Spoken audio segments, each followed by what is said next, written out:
occasionally have coming to our clinic patients that we have screened prior to their appointment. They lied at the screening prior to their appointment. They lie at the door, and then they're found to have a fever or they're coughing.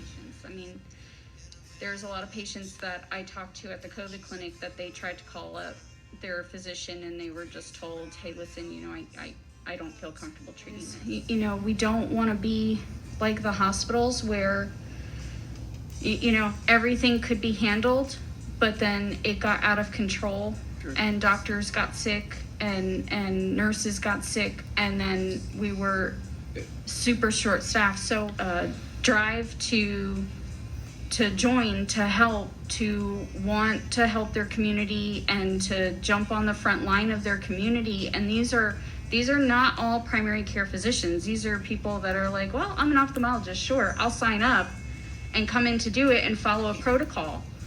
I mean, I think that speaks volumes to the community, to actually the medical community, to actually come together, you know, with Amistad, because we do have the infrastructure, or most of that infrastructure to make this fully functional, to all of us come together and make it a reality. And we're going to keep the research data needs. We spent over several $100,000 on just getting this clinic operational. The TDM wants to get all future expenses pre-approved now, because there's the AIDS Foundation got $145,000. You guys got $246,000. And you also got, that's one tranche of money, and you got $734,000.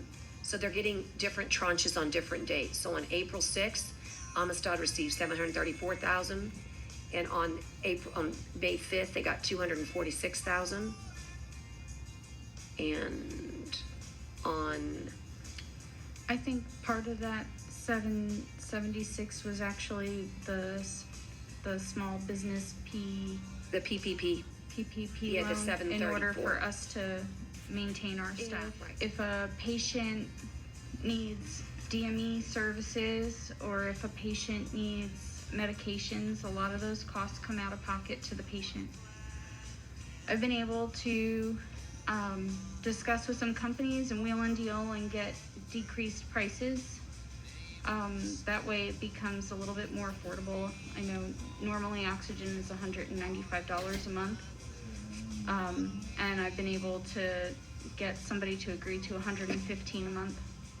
But $115 is still a lot of money to somebody that can't afford to pay out of pocket. But some of the anticoagulants like Eliquis or Xarelto run a cash price of $450 per month, and they need a month of it.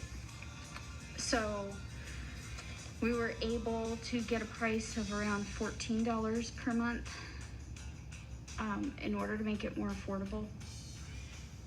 And then the cost of labs, we had discussed getting a D-dimer.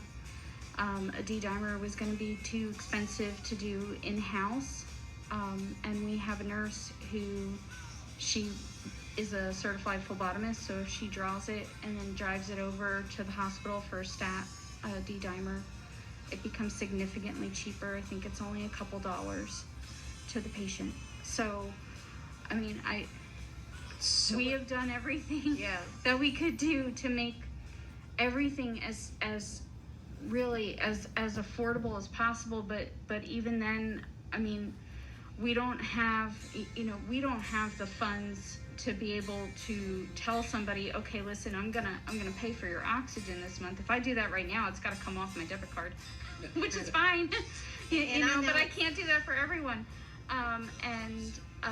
We have had some people that have been very generous and have donated money, have pledged to donate money, and then the Coastal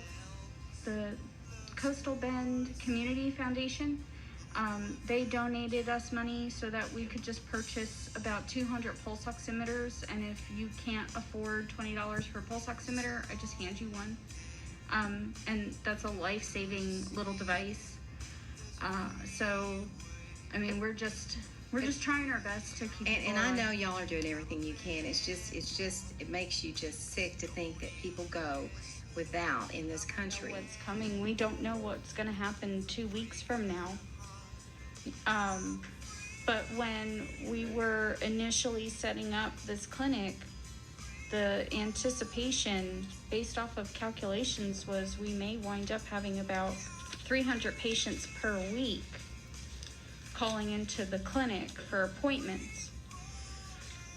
And then if things kept on escalating, that it would go up to 400 and 500 per week, which that then you need more than one doctor, you need more staff, you need more phone lines, you need more everything to handle that volume.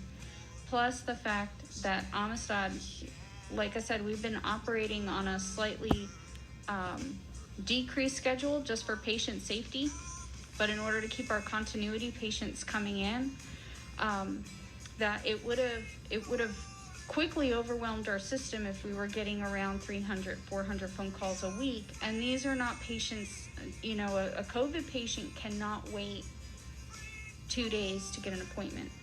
They have to call in and they have to get an appointment that day. Because you don't know if their pulse ox is 80%, you don't know if their pulse ox is 98%, but they have to be seen that day. So,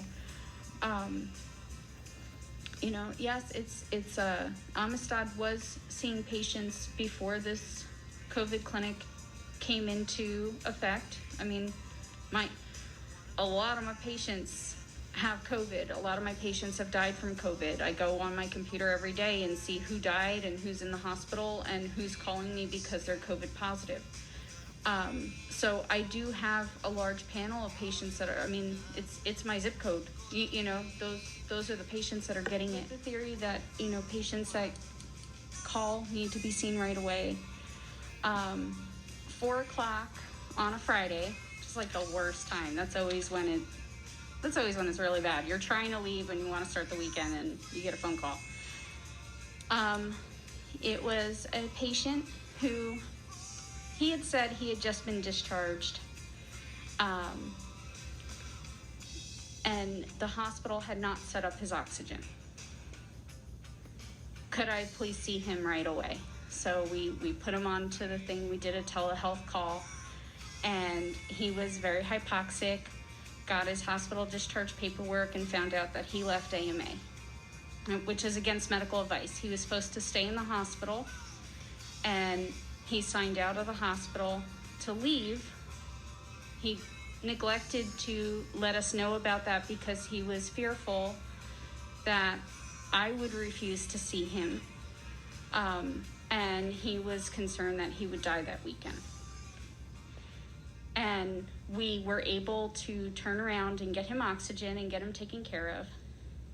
Later on that, a couple days later, I find out the reason why he left AMA, because there's always a reason.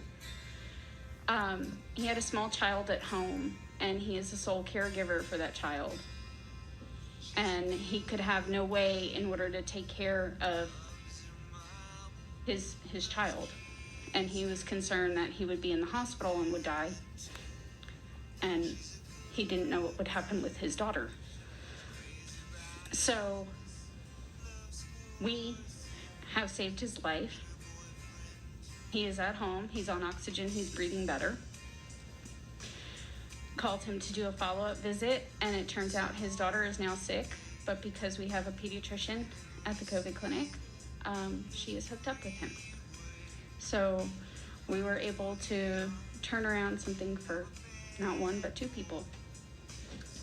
So that's that's why something like this is so important. I realize that it's not a lot of people. I realize that, but if you save one person, you save the whole world. Period. We're getting about 2,000 to 2,500 new cases a week. And it takes 14 days for that cycle. But if you get sick, you can be sick past your 14 days. Okay? You can even cycle. But if you get sick, you can be sick past your 14 days. Okay, you can even be sick after you've recovered. You get these late term effects. So we have to figure out how to do this right